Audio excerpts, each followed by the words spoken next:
Pemirsa, belakangan ini gelombang laut yang cukup tinggi menerjang hampir seluruh pantai di Bali hingga terjadi banjir rob. Ketinggian gelombang laut yang berkisar 2 hingga 3 meter diprediksi berlangsung hingga 10 Juni 2016 mendatang. Tingginya gelombang laut tersebut sangat mengganggu aktivitas para pedagang, khususnya di Pantai Sanur. Salah satu penyebab gelombang tinggi adalah pasang air laut akibat faktor astronomis, yaitu gaya tarik-menarik antara bulan dan bumi dan faktor cuaca. Di Pantai Sanur khususnya, gelombang tinggi air laut cukup mengganggu aktivitas para pedagang yang berada di areal pantai karena air laut masuk ke areal pedagang dengan ketinggian air mencapai lutut orang dewasa.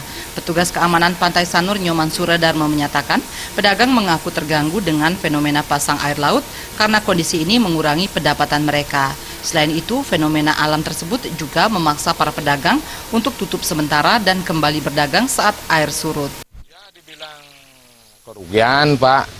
Bisa dibilang biasanya dia dapat 200.000, jadinya 50.000. Ya, artinya setengah hari lah dia buka, pagi buka, nanti jam 10, jam 11 airnya pasang naik, dia akan tutup sementara.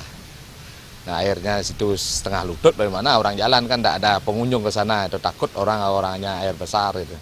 Kewaspadaan terhadap fenomena gelombang tinggi air laut tersebut harus ditingkatkan untuk mengantisipasi kejadian yang tidak diinginkan. Penjaga pantai pun selalu bersiaga untuk mencegah hal-hal yang tidak diinginkan. Darte dan Artaye, Bali.